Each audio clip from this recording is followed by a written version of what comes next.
Let's have a look now at what can go wrong with the franchise system. The quick answer to that is the same things that can go wrong with an independent business. And let's look at some of those statistics. So for independent businesses, the failure rate in the first 5 to 10 years is at around 80%. But research has shown that for a franchise system, it can be as low as 40%. So there are significant advantages in buying a franchise. But things can go wrong. Let's have a look at what some of those are. First thing would be a lack of business skills from the franchisor.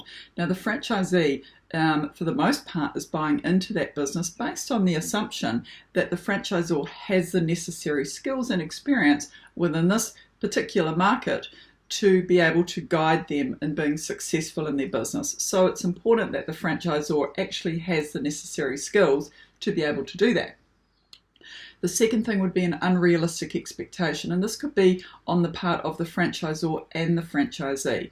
So the franchisor overstating or misleading the franchisee and what the real opportunity is here for income and for revenue, and the franchisee coming in and I guess talking about skills and a background that they don't necessarily possess. So it's really important that both parties do their homework and qualify each other to make sure that this is going to be a successful partnership moving forward, because essentially franchising is a partnership.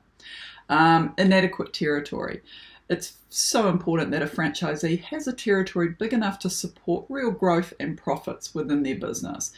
There's no point in a franchisor putting multiple franchisees into a territory that can't support it, or opening new franchises before the existing franchisees are really up and running and successful. That can be very detrimental to a franchise business.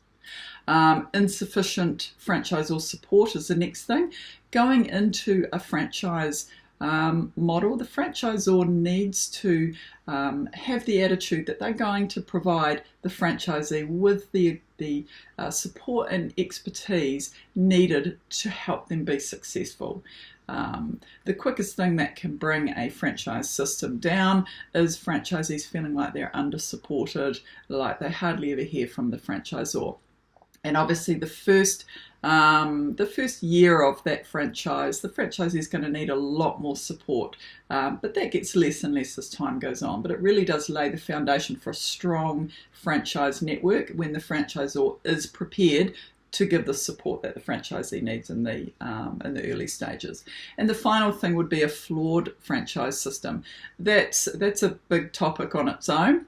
But my advice is always keep it simple. Make sure everybody understands what the rules are, what compliance looks like, what success looks like, and the pathway to those things is very, very clear. And that comes down in a big part to the operating manuals, which really do document and lay out the business model. And it's a reference for the franchisee, which they have from day one right to the end of their franchise.